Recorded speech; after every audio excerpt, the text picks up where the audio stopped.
Thank you for that really nice introduction, Rashonda. My name is Bronson, and I will be the host of the webinar today, and I would love to introduce our subject matter experts. We'll start with you, James, and then Jenny will go to you. But I'd love to hear just a little bit about your background, a little bit about yourself, so we can get to know each other a little better. And while we're hearing these intros, everyone here on the webinar, thank you for being here. If you could pipe in and just let us know where you're watching from, that'd be really interesting. It's always kind of fun to see where people are watching from. So even though it says Q&A, go ahead and pipe in there and let's see where everybody's watching from. But James, please introduce yourself and tell us a little bit about yourself. Yeah, so I'm James Westwood. I currently work here at Awardco as our People Operations Manager. I've worked here almost 4 years. It's been a wild ride, kind of seeing as our organization has grown and developed. Before working here, I worked for a large nonprofit here in the state of Utah, and then before that, I was doing grad school stuff. It's been a pretty fun experience. Loved studying IO Psych, and then actually getting into the real world and being able to work with awesome people and see if I can apply some of that and make it real. I think you've done a good job, and we actually have that in common. We both studied IO Psych a little bit, so there you go. Cool. Thank you. Thanks for being here on this webinar today. Thanks for having me. Jenny, please introduce yourself and let us know a little bit about you. Yes, I'm so excited to be here. My name is Jenny Ketchapaw, and I am the Vice President of Talent Engagement for Citizens Business Bank. I've been with Citizens, it'll be 15 years in January. I've actually been in the banking industry for 26 years, and I've done a bunch of different things. But I used to be in sales, and I was a regional manager, but I really found my home in human resources about 12 years ago. And my passion is our people. And so I love that my job is really all around engaging our associates, making sure that they feel welcome, that they feel that they belong. And so that's everything from our leadership programming to well-being, diversity, inclusion, our values, our culture, all the amazing things that make our associates feel like I made the right choice coming to Citizens Business Bank. That's great. Thank you so much. We are really excited that you're here with us to share your expertise and all of your experience, so thank you. And thank you to those of you who've piped in on the chat, letting us know where you're from. We have people from the north end of the Golden Gate Bridge, from Nori, and then we have people from Texas and Georgia. And we also want to give a brief shout out to anyone who's been affected by the hurricanes. Hope everything's going well for you, and we're thinking about you. Yeah, we got some UNC, some Chattanooga. Chattanooga. Back from App State, that's where my grad school program was. So they're kind of locals there. That's awesome. That's great. Well, let's dive into the webinar today. So as you can see from the title, we're going to talk about revolutionizing performance management for the modern workplace. And James and Jenny both have really excellent viewpoints and experience that we want to draw from as we talk about this. But to get us started here, let's talk about the current state of performance management and how 95% of managers are dissatisfied with traditional performance reviews. I don't know if any of you watching are feeling the same sort of dissatisfaction, but James, you were talking about this a little bit, but that this is an old statistic. It appears to be from around 2015. Is that right? So this number has been floating around for at least 10 years. And as I was going through school, it was fairly well established that performance management was broken in some means. And at that time it was, well, what is the next thing? I don't know, we're figuring it out, right? And I think we've seen some cool things kind of hit the space over the next 10 years. I think in many ways we're still kind of figuring things out. Yeah. But that was, I mean, that statistic is fairly shocking. Yeah, 95%. That's and to unreal. to see it kind of continue to be an issue as they've pulsed is it's opportunity for sure. Yeah, and Jenny, have you seen or have you experienced the same thing, that managers are dissatisfied with traditional performance reviews? Yes, which is why we've kind of changed the way we do performance management. It feels like it's a have to, right? You're getting up to that performance review time. I've got to get all these done. And it doesn't really align with what we want to drive for outcomes for performance from our people. So when we change it from a have to really more of a development and leaning into our associates, we definitely can move it in the right direction. But right now, for a lot of people out there, I'm sure it feels like, oh, one more thing on my list that I have to do. Yeah. Absolutely. I'm a manager myself, and sometimes it does feel like that, I will admit. So hopefully we can kind of get past that. Well, that's the idea, right?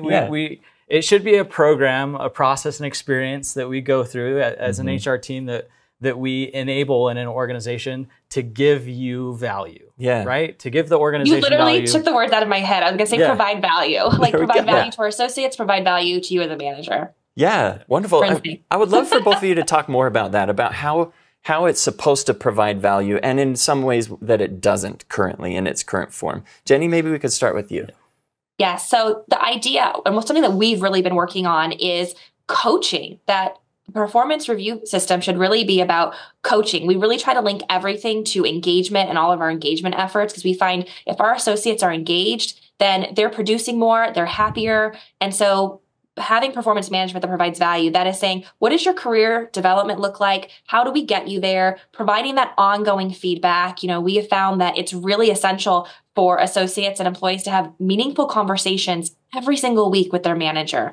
And so being able to link all of that with recognition and development and putting a plan together doesn't just provide value to the associate and feel like, oh my gosh, I'm actually like on a career trajectory here, but it provides value to the manager because the manager is crystal clear on where that associate is, what that plan is. And ultimately, they're going to have an associate that ends up being, producing more and having higher outcomes as a result. Yeah. That's great. James, what would you add to that? I like that you specifically talked a little bit about engagement. We talk quite a bit about engagement being a key indicator that we're looking at for lots of HR programs, right? A justification for why we exist sometimes. But this process is so incorporated into other elements of other HR processes of HR work and the employee experience that it really does have a meaningful impact on employee engagement if it's done right. And it's just on those same things that you've mentioned. Being an employee myself, I want to know what my opportunity is in an organization, and that is directly connected to how engaged I feel in my workplace. And so creating those experiences, the development experiences in particular with the program is really important. Yeah, right? and I love that phrase too, development experiences. I'm going to use that. I'm going to steal it. Yeah, that's pretty great. Maybe it's not performance management. Maybe it's like a development opportunity. I don't know, whatever you want to call it, right? And thank you both so much for that experience and for sharing that. So as we talk about performance management, James, you and I were chatting about this a number of weeks ago, how there are sort of two umbrellas. I wonder if you could go over that with performance management. Well, so what I kind of see commonly addressed when you look at performance management systems is you have a need to have data, have something that you can refer to help you make merit or reward-based decisions. And often, if you're doing an annual cycle, that annual performance review cycle will be tied in some way to your performance review process. That in some ways feels like it can create tension or conflict with the expectation that performance management is also a developmental process, that it's looking at, okay, where are you at now? What competencies are you exhibiting, KSAOs, whatever? How can we look at getting you to the next level? And what's the feedback relevant that you need to hear to kind of get you there? So those two things, often when you're looking at designing a system, it can feel like they're grinding against each other a little bit because your outcome that you're looking for can be a little bit different. But I think our best systems, depending again on what outcome you're really trying to drive, right, will have maybe components of those that you can actually gel. Yeah, and I think it's challenging, but that would be. Yeah, absolutely. Jenny, what would you add to that as far as these two kind of umbrellas that James mentioned? I totally agree with James, and they can feel like they're fighting each other. But anything that's contrasting, I'm a big believer in finding ways to make them complementary so that if you're doing, in my opinion, like regular one-on-ones, regular development conversations, a lot of those performance expectations are being talked about throughout the year. James and I were talking earlier, and the end of the day, the performance review should never be a surprise, right? Because we've been meeting, we've been talking, we know exactly where we are. And so I think blending those two together, coaching, one-on-ones, development milestones, individual development plans, and then linking that so that there is a metric at the end, because you do need that when you're giving out certain awards. So finding a way to make those two complementary and making it part of the process and part of your culture and value system. Oh, yeah. If you can have that all integrated, then as you're getting to having those review conversations, it's not like, oh my gosh, there's all this stress, like this is so connected to my performance. It's, look, we've already been talking about this for the last 6 months. I kind of know where we already sit. This is more of a formality in many ways than it's scary, if that makes sense. The biases and everything there, Sorry, and it should be easier on the No, I know, I'm so excited. And then it should be easier on the manager too, because they've been having those conversations all year. They're not sitting down, hopefully, and trying to write out a year's worth of information into the performance review. It's been documented all along. Or they're not worried about, this is the first time I'm addressing it, so I'm going to come in with a little bit of positive bias because I can't deliver the hard punch, like all of those things, you kind of can mitigate some of those if you're having the regular performance conversations. So what do those regular performance conversations look like? Because as we talk about here, like some of traditional performance management is, quote, broken. Now, broken can, we don't want to be too inflammatory, but a lot of it is kind of broken. So, so what are some of the pieces now, like of what you both just discussed is like ideal state, right? Like you have pieces of both and that managers are communicating regularly. And so a performance review is not a surprise. I don't know, and maybe you both can share, does that happen does that ideal state, is it ever achieved as often as we would like? And if not, why? Like, what are some of the limitations? Because annual cycle limitations, like you both just mentioned, where you said that a manager has to sit down and it maybe leans positive because they don't want to deliver a hard punch, or ineffectiveness of 360 reviews. Let's talk a little bit about that. We talked about ideal state. What are some of the pieces that are broken right now? Yeah. I think you've hit on some really good things there. One of the things that always stands out to me personally as part of performance reviews is I'm coming from the perspective that a performance review should be rewarding, and that should in turn be encouraging great performance, right? It's that if you're thinking about operant conditioning, it's I want to continue this behavior, drive this behavior. Because it rewards me in exactly. some way. So it should be this continuous loop. If you look at the annual performance review cycle, it doesn't really do that because your performance is spread out throughout an entire year. And it's fairly well known that when you get to that time of review, you're thinking recency, latency bias, like what just happened, what were the first things that happened. You kind of forget some of the things in the middle, right? Yeah. So if you're very reliant on that annual cycle system, there are things you can do to kind of pull that back so that you're mitigating some of that concern. But then also, what rewards can you insert periodically to actually connect back to the meaningful coaching conversations you're having, to then actually reward specific behaviors from moments of great performance throughout the cycle, right? So that's, in my view, that's one example of how I feel the annual performance review system in its archaic state is broken. Okay, thank you for that. Jenny, what would you add to that?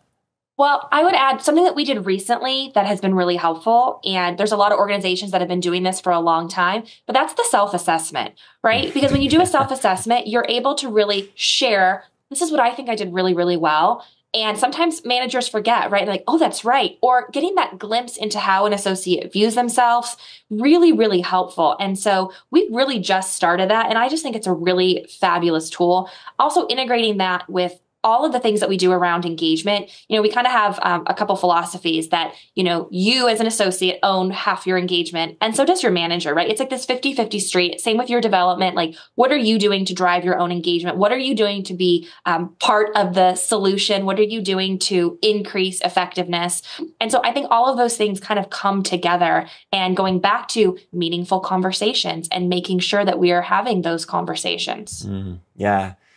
Jenny, thank you for that. That actually reminds me of, or kind of brings up this next stat really well, that only 14% of employees strongly agree that performance reviews actually inspire them to improve. That's from Gallup.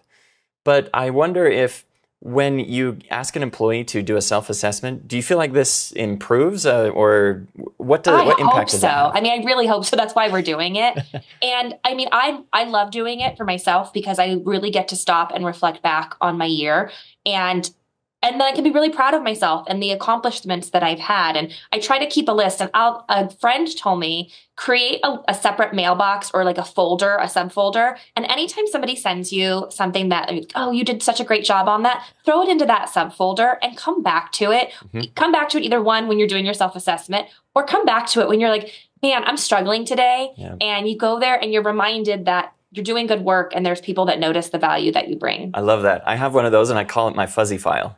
And I'll dive into it when I feel bad. I steal that too. Yeah, gives me the warm fuzzies. Awardco has something like that where we recognize people, right? And so you actually have a place where you can go and see your recognitions that you've been given. So it's like an automatic fuzzy file. But I love that idea. That's really great. Thank you for sharing that. And we do that with Awardco too. And it's really been a game changer for us in the way we recognize our associates. One of the things we really looked at over the last 4 years has been recognition. And it's another really big point with Gallup and engagement is our associates being recognized. And it's not necessarily just a huge award, but it's peer-to-peer recognition and it's creating a culture of appreciation. And so how do we do more of that? And all of the things that we have integrated with Awardco has really taken that to an entire new level. Yeah. Thank you for sharing that. It's really interesting, the power of recognition, and we won't hit on this too much because we want to talk a lot about performance reviews, and that's what we've come here to chat about. But thank you for bringing that up because recognition has such an impact, like a fuzzy file. It doesn't have to be through a system like Awardco or whatever it might be. But if you feel like you're appreciated, that has a dramatic impact on your work, and then cascades down to the work of the organization. Have you seen that both before and at Awardco, James? Oh, for sure. Yeah, for sure. I think it adds context to your employment environment that is just very rewarding. We go back to what I was talking about from an operant conditioning standpoint, those can be your instant serotonin hits, as it were. That gives you the boost if you're having the hard day. Yeah. But it's what I'm doing is meaningful to my peers, to my manager, et cetera. Yeah. And I feel like that highlights a pitfall of 360 reviews, right? When I used to work at a place that did 360 reviews, they're time consuming for both the manager and for the individual. They're often biased, like we've mentioned, but it was just once a year. And we've talked about that failing as well. And so I didn't have as much connection to what I was doing well and what I wasn't doing well. And I feel like that's just across the board. Maybe some of you here watching, you can pipe into the chat and let us know. Has that been your experience as well? Whether with 360 reviews or with your current review process or performance management, has that been your experience? Let us know about that. But we've talked about these pitfalls and how it can be there are some good things. Let's be real. Review is better than no review, but there are better ways to do it. So we want to talk about those and get into that. But there is a cost of poor performance management. That disengaged employees, because of poor performance management, can cost your organization a lot of money. Have you seen that in your work, Jenny? Not necessarily money, but maybe time or turnover or something like that?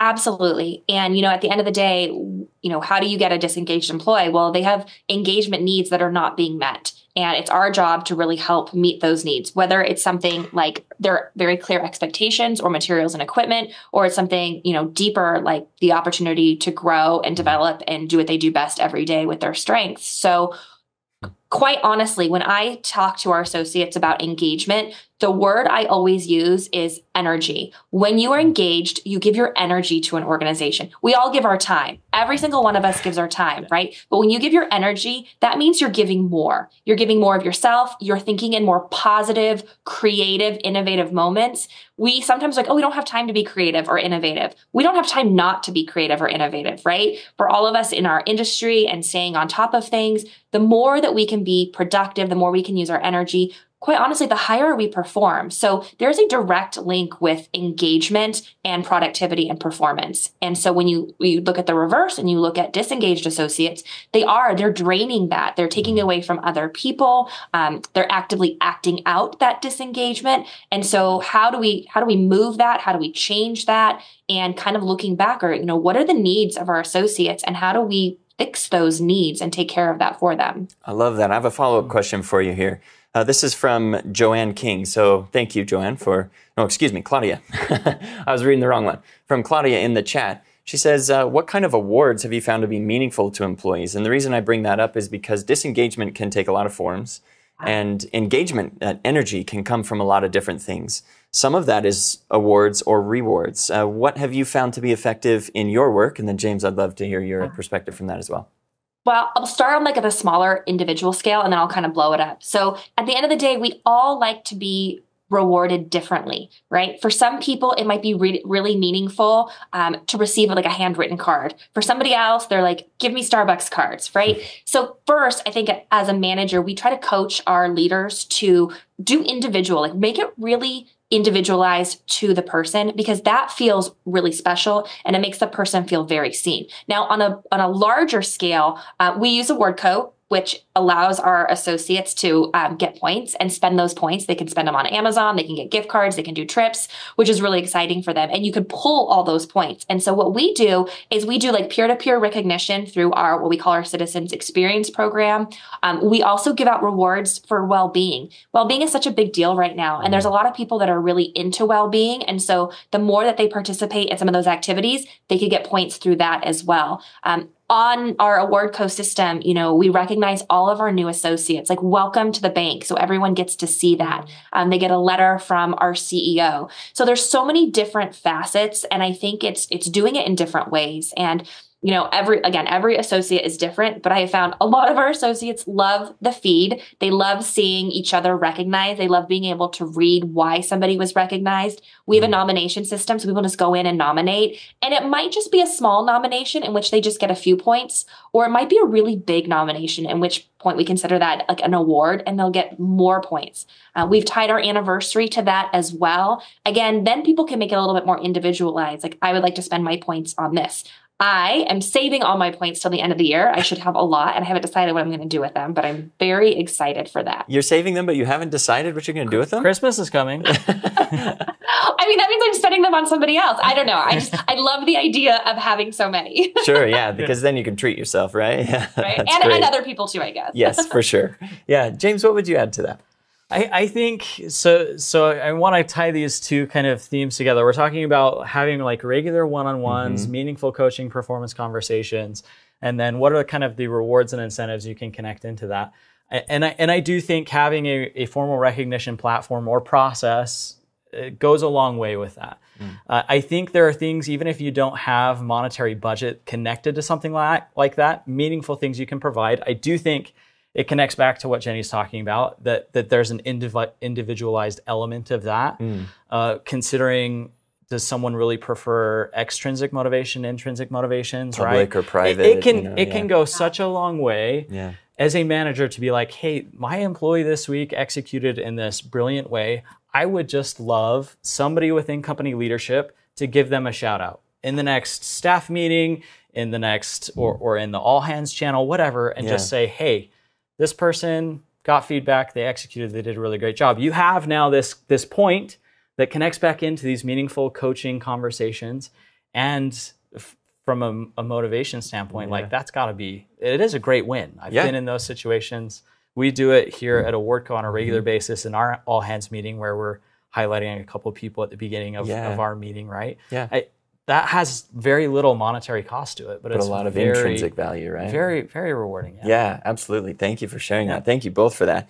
We actually have a couple of questions here I'd like to address them as we continue to move through our presentation. But Sharon asked that, and it's through the chat, a lot of people have said 360 reviews aren't very effective, or it's not working, and I think we've touched on that. But Sharon says that she uses a performance management appraisal system, but her institution uses that.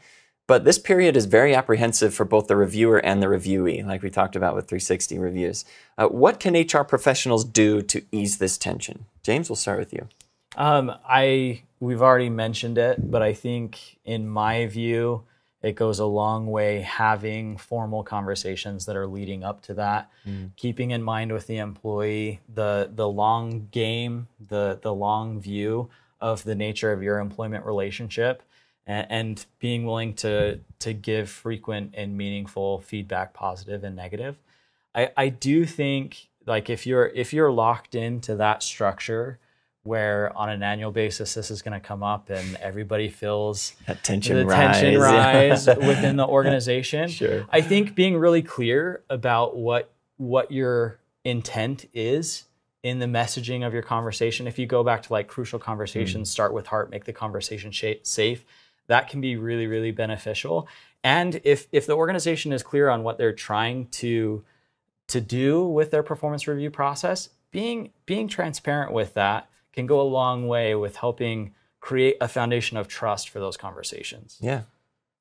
Jenny, I'd love to hear. I agree. Also, you said Crucial Conversations, which is one of my all-time favorite books. We do a lot of training on it. It's revolutionary. So I love that. And yeah, everything that you said is spot on with that. And I really agree. It's what we kind of talk about in our HR world is we say pump it in the air, so that we're always talking about it. Yeah. So that we're really sort of defining why we're doing this process, what the reasoning is behind it, and having that openness, that transparency. And for us, it took also sort of redefining what that performance review meant. So, for example, we went from a 5-point system to just 3. Meets, does not meet, exceeds. But then we had to be really clear in the definition of that, because I think that a lot of people for a long time thought that a meets was not good. And we all know in the HR space that meets is you're doing what we expect of you. That's a good thing. So if you're in exceeds in certain areas, man, you are off the charts. You are like the definition of what we should be doing in that area. And if you're does not meet, okay, that is showing us exactly where we need to spend more time. So sometimes it's being really clear in the definitions of why we're doing this, what we're measuring. But again, having it as part of conversations that we're not just talking about it once a year, that we're talking about performance, we're talking about goals, we're talking about where we're at with those goals in our regular one-on-ones. And I would love to add one of my best things when we think about one-on-ones is it's 50-50. It's 50% from the associate, 50% from the manager. I think sometimes managers go in and they have a really long agenda and they don't give enough time for the associate to talk. And this can take some time of like coaching associates too on what a one-on-one is and how they show up for that. But I love when like our associates kind of drive the one-on-ones and sort of drive the agenda. And these are the things I want to talk about. And then the manager asks them some questions and it's really 50-50. And it's this back and forth. And again, infusing engagement into that to make sure that all of their workplace needs are being met and that they have those opportunities to grow. Yeah, wonderful. Thank you both for those comments. Sharon has a little bit of a follow-up comment and we'll continue on with our presentation here, but that she says, thank you for your response. The PMAS document is long, seems threatening. I've started to share parts of that document months leading up to the cycle, but as HR, it seems like it's not quite enough. I think that you both have touched on quite a few things that can help with that. Is there anything you might add to that to answer Sharon before we move on with that? If it's not quite enough. Yeah. I like the message of pump it into the air. Figure out other small things that could be done to make information related to the reviews, the questions, the intent, all a little bit more readily available and accessible. And maybe if it feels like you're getting really caught up in this cycle in your Q3, Q4, whatever when that review is. Maybe it's worth going back and doing some channel analysis on your change management and thinking, okay, how do I trickle this into the water in Q1 and Q2? Yeah, absolutely. And I am not an HR professional by trade, but one thing that helps me as an employee is just regular meetings, like we've mentioned here, they both have mentioned, regular meetings with my manager, regular one-on-ones, because then if I have a concern or a question, that is continuous performance management, right? Because I'm meeting with them regularly. They know my concerns. They share their, they're like, we might need to work on this. They share that with me. So I know that. So I think there are a lot of different ways. We've all touched on that. But thank you for that expertise. And there's a lot of different ways that we want to talk about continually throughout this presentation of ways we can improve that. And if I could add one thing for Sharon, because I've felt her pain before, I completely understand that. We try to bring managers and even our associates along the process with us. So that could be setting up sessions where you invite leaders to come and you talk about the process and you teach them the process, and even sharing that with associates who are not leaders necessarily, but so that they really understand and hear from you, what this looks like. So it's not scary. It's not something they have to be afraid of, but kind of coaching them and leading them. Yeah, absolutely. Especially that it's not something to be afraid of. I love that because there's so much tension around it a lot of the time. Been there. There was a time where I was afraid of it. Yeah, for sure. Yeah, absolutely. Real quick, I want to address a quick thing from Tommy Jackson in the Q&A. You asked, Tommy, how do you receive points? Are they tangible, electronic? If you'd like to learn more about Awardco, please contact us. The contact information will be sent out later, and we can show you how that works. Moving forward here, we want to talk about the benefits of continuous feedback, and we'll kind of jump ahead a little bit here because I think we've touched on a lot of these things, but 43% of highly engaged employees receive feedback at least once a week. One-on-ones, recognition, whatever it may be, because then it's not new to them. Then it's also, like you said, it's engaging. There's intrinsic value. You don't necessarily need to receive a reward. But you can also have real-time feedback tools and techniques. So let's talk about some of those real-time feedback tools. James, what have you seen successful in terms of real-time feedback and continuous loops like that?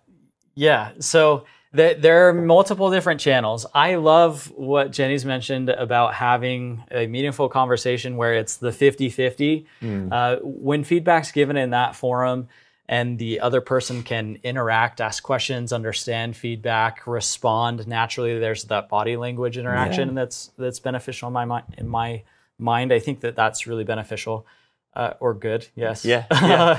I do think, and this is probably common knowledge to a lot of our audience, for feedback to be really meaningful, it does need to be specific, and it needs to have that timeliness component tied back to the event, tied back to the work, the situation, whatever. Yeah. It can be hard often as a manager to address it in those moments, particularly if it's negative feedback, right, because there can be emotions attached to the situation. We all try to do great work, and so it's easy to also have an element of our identity connected to our work. So that can be challenging, but if you put that off, that separation also degrades the value of the feedback conversation. If you put what off, if I could follow up feedback? If you put off providing that feedback. Oh, I see. Okay. Yeah, that's very true. Jenny, what has your experience been in this, and what would you add to that? This is a little crucial conversations. It's a little engagement. Yep. But if people know you care about them as a person, you can give the feedback that sometimes isn't the best, right? When you know that I have your best interest as an associate, we can talk about those things. And it's still hard, right? It's still hard to tell someone when they haven't done something correct. It's still hard to guide them. But I think if we come at it from a compassionate side and we treat everybody with respect, it makes it easier to have that conversation and keeps anybody from kind of getting defensive. And going back to what James was talking about, sooner the better, whether it's positive or it's a little bit more constructive, we want to give that feedback right away. We do a lot of texting, on our teams. Someone just, does a great presentation or they just finished up a great thing, send them a text with some great emojis. Like those are things that kind of resonate. But for everybody, it's different. I did handwritten cards a couple months ago, and my team was like, oh my gosh, like just the fact that, by the way, it's really hard. I don't write anymore. I type everything. So it's definitely an extra. You can't even read my writing anymore. It's awful. But it mattered to them to get just a quick little note that I was thinking about them. And then I tied it very specifically to each of them, what they were doing that was providing value to the greater organization. Yes, that's exactly what we're going to talk about. Go ahead. Can I hit on one other point here? Please, that occurred to me as Jenny was talking? One of the things that I love, I think it comes up in No Rules, Culture Code, and various kind of other thought leaders. And it's like this idea of, when you've had a major project or something, insert the opportunity to do the after action review, right? In team meetings, they suggest, hey, why don't you make time to highlight a win and highlight some losses, right? Create the space to say, hey, making mistakes is okay. Yeah. That can become a real part of this real-time, meaningful, interactive feedback. And then if you do it right, it creates that expectation and openness and trust that everybody has the right intent, wants everybody to win, right? So there are a couple other tools that just came to mind. Yeah, that's really interesting, is sharing a failure. And in a lot of ways that feels dichotomous to what you're trying to do, right? Because we want to share recognition, we want to share all the wins, but sharing a failure, that's really interesting. I'm liking that too. We've all failed. We've all had moments where we didn't nail it or it wasn't quite right, or we tried something new. And that's how we learn, right? And I'm thinking this too, from a mentoring perspective, maybe we don't do enough of a good job sharing that and kind of showing our vulnerability and, this is something I didn't do so well. Or even after the fact, I didn't handle that meeting very well. I was nervous and I could have done a better job. Yeah. That vulnerability as a leader and as a manager can be really, really helpful. Oh, you tie that vulnerability and transparency, those are two kind of core foundations of trust, right? Yeah. And then maybe I giving feel like for a lot, we've almost, it's like almost a new concept. It's not a new concept, but I think there's a lot of people that are like, oh, I can't share that. But I'm really glad we kind of went on this tangent, because I think that really hits home. And like I said, we do a lot around well-being. And I think that's kind of the part of the heart of it and creating that trust. Yeah. I think too often people as leaders tend to feel like they can't make a mistake, and if they do, that it's like they can't show anybody, right? Not credible. That's a lot of pressure. Yeah. Mm-hmm. That's a lot of pressure. Yeah, tons of pressure. And so maybe it requires a mindset shift. It's like, I'm a leader, I can make mistakes, and even admitting to them and showing how you deal with that can be really beneficial.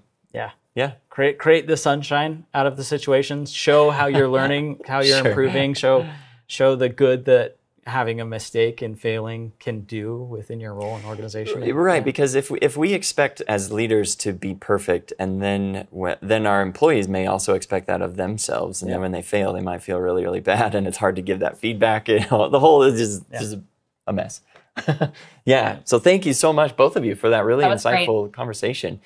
We've talked about this as well, about the power of regular check-ins, about how that negative feedback can even help improve engagement and performance when given appropriately and in the right setting, I don't know how I want to say this, but reading crucial conversations, that talks about removing the emotion from it as much as possible, and talking about how you can give that feedback in a positive way, even though it's negative. I know that this is talked about a lot in a lot of different settings, but I would love to hear both of your expertise of how you share negative feedback in a positive way that helps people improve and gets this kind of engagement out of people. Jenny, what would you say to that? Well, it's all those things that we've been talking about. But if you know that I actually care about you, if you know I care about your development, if you know I'm not giving you this feedback to make fun of you or to get at you, and I think that's what happens. That's when we get defensive. We become defensive when it doesn't feel safe. My job as a leader is to make it feel safe that we can talk about anything. Because at the end of the day, I'm not there to zing you or zap you. I am there to have you improve and to be better, and I care about you. So if I can find ways to make it safe, we can talk about anything. The second it becomes unsafe, we have to find ways to kind of bring it back. What's our mutual purpose? Like, we're on the same team, right? We want the organization to be successful. We want the team to be successful. We can agree with that, right? So let's work on these things to change. And I mean, it takes practice. It takes investing in how you communicate. It's a change. It's a change. But I think that if you can show up and share that, and you can show that to your people, you can have that feedback. Because also, it's the whole thing of like having something in your teeth, right? Nobody wants to walk around with something in their teeth. But if you feel that someone's making fun of you, then you're going to get defensive, even though you don't want something in your teeth. But if somebody shows they care about you, and they're like, I just wanted to let you know because I care about you and I don't want you to walk around with something in your teeth all day, it's to improve. It's so that I now walk around with a gleaming smile. Yeah, that's a great analogy. We've used that internally, actually. We have a spinach slide deck that runs off of that same kind of thought. Yep. That's amazing. Yep. How does that work here? The reception is pretty good because it's easy for us to kind of have like the understanding of, there are some things I wish people would just tell me about. And like, I get it, there's like a negative component to that, but like, I just need to know. Yeah. Like, if I've got something in my teeth, I just need to, but all of us ultimately, like, if we really want to grow from a career standpoint, if we want that progression, that's part of our engagement in an organization, those little bits and pieces that come through are helping us figure out how to whiten those teeth. Right? Absolutely. Right? That's right. And so it is generally from managers that it rings, right? Yeah. It rings true. Absolutely. So, that kind of brings up another, the additional topic that we want to talk about is rethinking performance, or PIPs, right? From punitive to supportive. And Jenny and both James, I love what you've said about, we're not there to zing people, right? Like you said, Jenny, we're not there to make people's lives difficult, to hurt their feelings. It's about improvement. And so rethinking them, it can be very, very beneficial. So do you feel like PIPs are punitive currently in their current state, or does it depend? What are your thoughts there, James? Yeah, I think it does depend. Okay. On what? I think it depends on the nature of the content that it's included with that performance improvement plan specifically. More than that, though, I think it depends on the nature of the conversation between the employee and the manager. Often we will see managers where they're recognizing, in order for certain work to get done in my organization, I need people resources to execute on that. And if I have a people resource that I don't feel is working out the best, then naturally there's this drive in me to like say, okay, let's slash and burn, and let's insert whoever we think the right talent is in that role. That if you walk into a performance conversation with an employee and like that's your background of assumptions connected to a performance improvement plan, that's going to bleed through. Oh yeah. Right? And in fact, there's a comment here. I don't mean to interrupt you here, but Alice says that PIPs are absolutely used for termination process. If you give one without positive notes, you're dooming the employee. What do you think about that? I would love to know that. It's a great idea, a great concept of include some positive notes in a PIP in there, which makes sense if you're thinking about the coaching performance conversation, right? This is you're having regular one-on-ones or whatever. Like that's important to say. Go back to StrengthsFinder. What are you good at?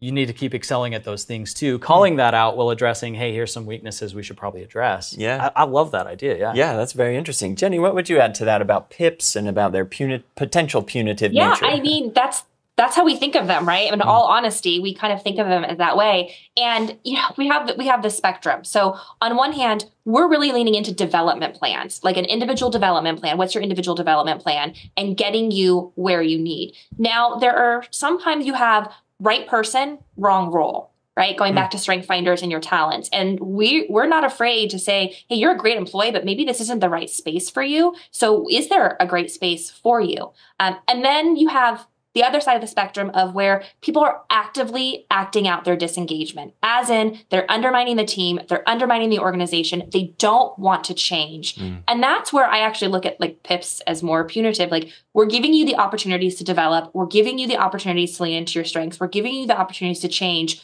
Do you want to be here? Do you want to be here? And you, unfortunately, most people come to work and want to do a good job. But unfortunately, there are some people that don't want to, and that undermines that. And so and my number one strength is positivity, you guys. So even talking about PIPs like gives me consternation. Yeah, me too.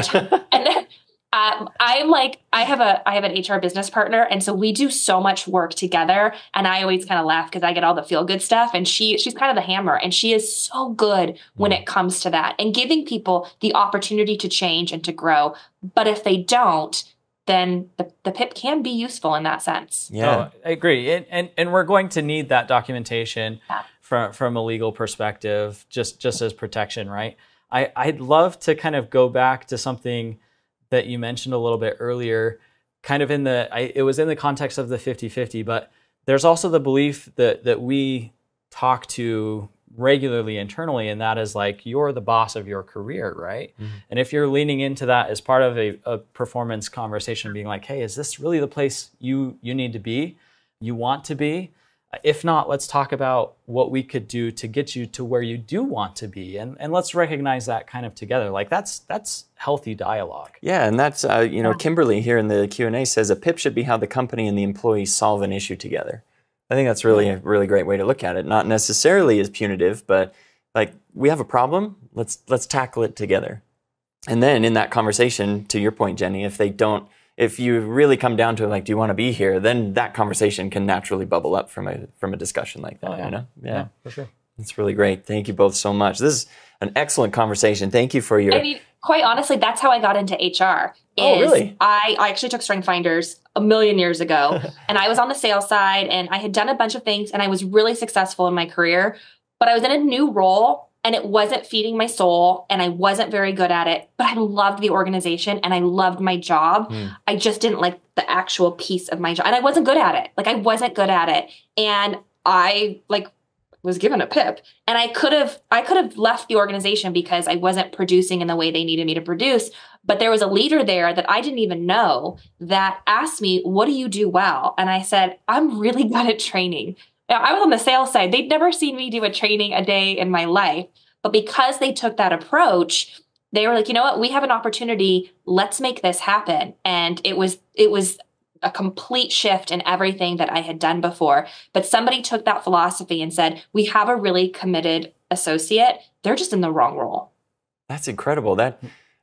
Did you say that you were put on a PIP for that, and that's kind of what led you to your current role? Damn dear, yes. Like I wasn't producing. There was something I had to sign. It wasn't good. It was a really dark day, to be honest. And I only bring that up because there's a really great comment here from Jasmine who says that maybe changing the name around a PIP to something like an employee development plan, an EDP, could potentially shift that negative idea. And because in your case, Jenny, a PIP was a really great thing. It brought up a lot of great change and a lot of really interesting possibilities. So maybe just a shift of how we term it might be kind of interesting. Yeah, it could be beneficial. Yeah. Here's another question. I want to, as we're talking about PIPs and things like that, can you please provide some insights into how you introduce the boss of your job culture? Our employees still really feel that the managers are solely responsible for that, and trying to get them to take ownership has proven difficult. What do you think? How do you kind of introduce that concept? Or yeah. How do you kind of get buy-in for that? You're the boss of your own of your job. I think there are two pieces to that, in my view, at least kind of as an initial response. One, I think, is, do employees have the transparency into information regarding managing their own career? Like, do they know, for example, one of the things we're working a lot on internally here at Awardco is wanting to make sure we have our competency career ladder stuff put together. It's hard for me if I don't know what my opportunity is to go and manage my career in an organization. So I think there's that element of what's the transparency, and then where is the manager kind of replacing that responsibility, and how are they reinforcing that, I think is kind of important. And so it is sometimes phrasing things of, hey, so-and-so, where do you want to be? What do you want to be focused on? Instead of just, so for example, we're getting into 2025 planning. Here's a list of projects. Where do you want to play? Sometimes you don't have that ability, depending on the business and the nature of the work that needs to be done. But having some of those open, transparent conversations with employees can make a big difference to getting them bought into the, hey, this is me, this is my career, this is my opportunity, I want to own it, seize the day. This is your development plan.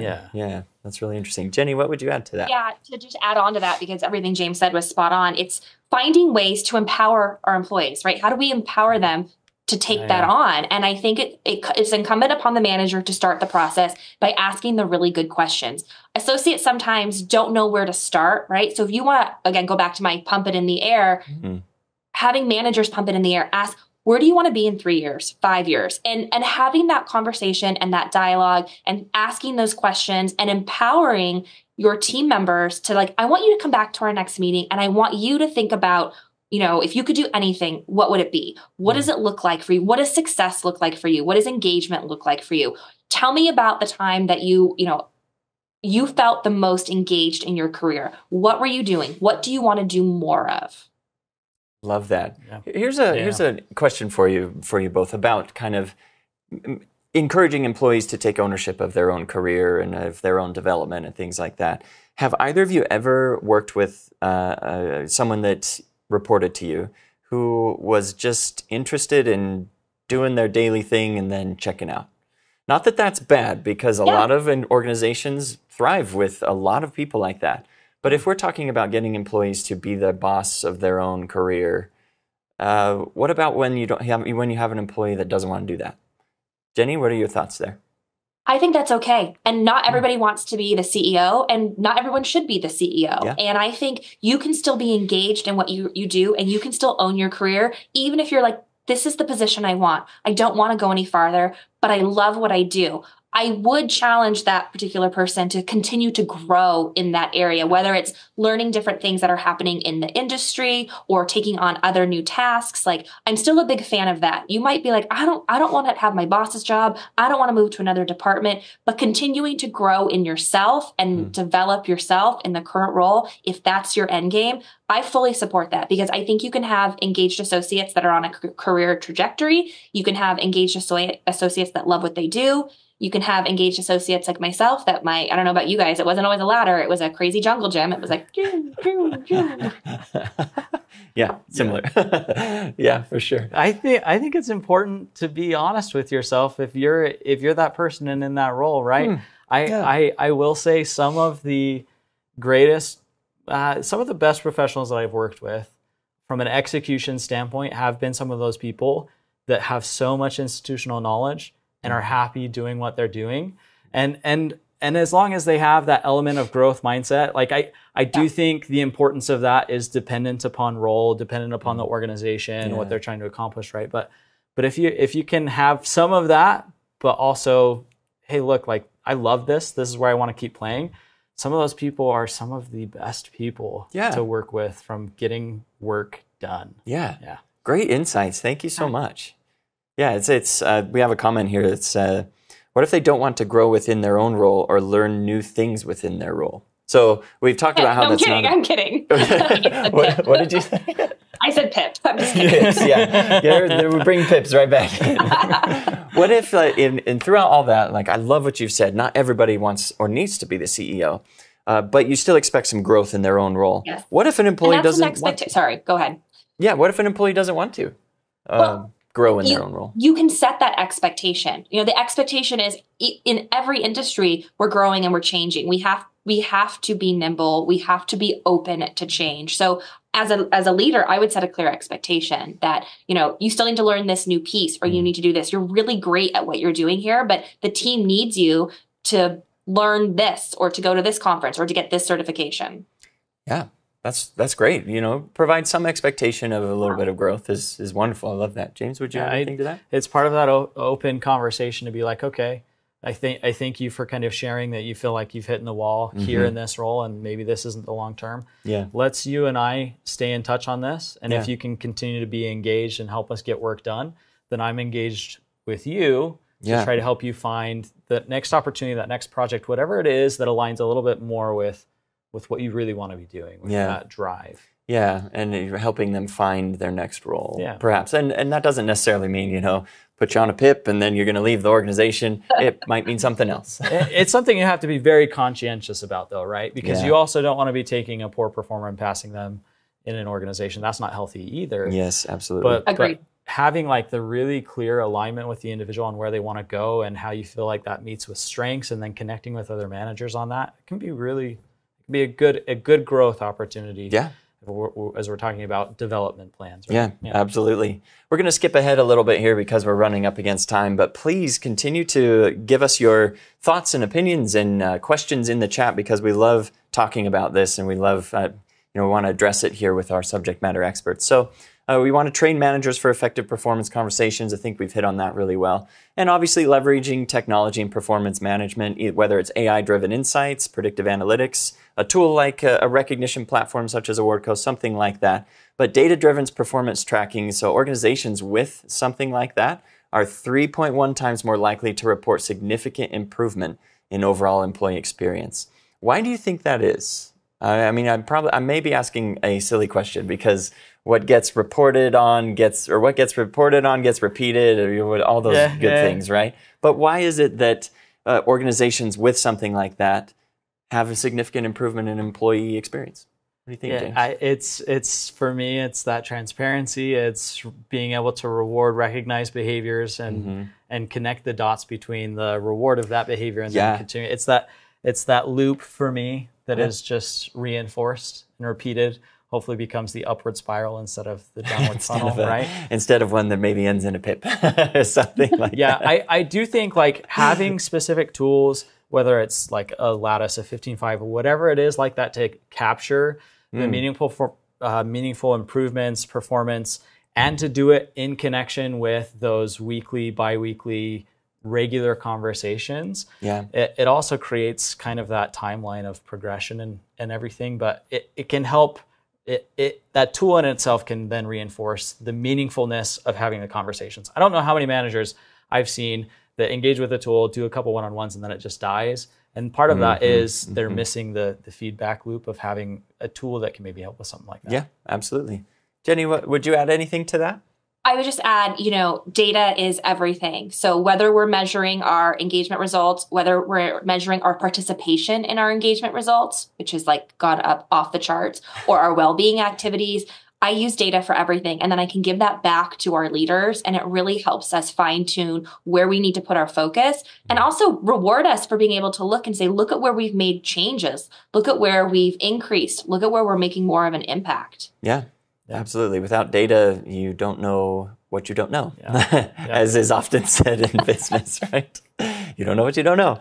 Thank you both so much for your comments. I want to address 2 questions here and then give you both a chance for some parting thoughts before we end and pass it back to Rashonda. So question number 1, Jenny, we'll toss this to you.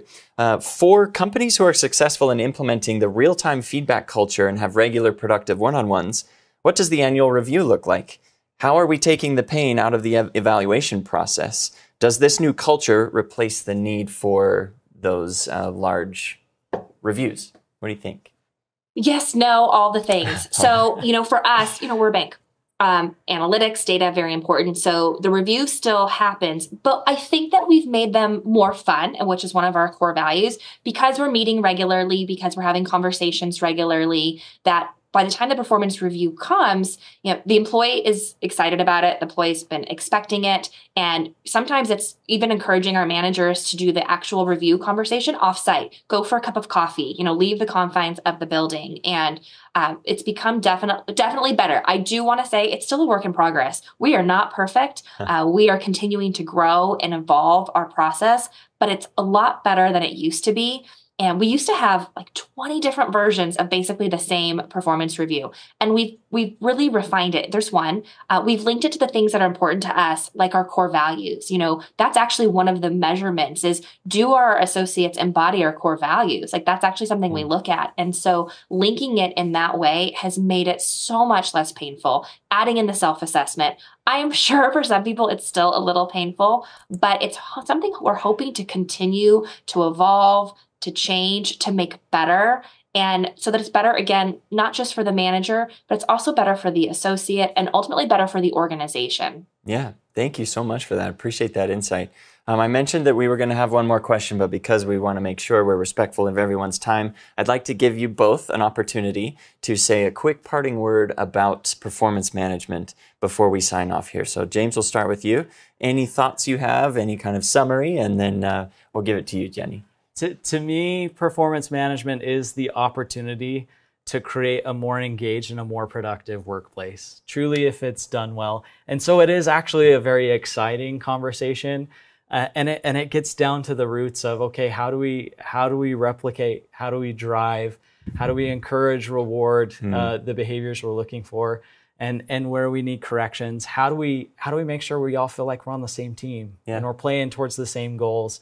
So that we're aligned, that the intent is there and it's very constructive, right?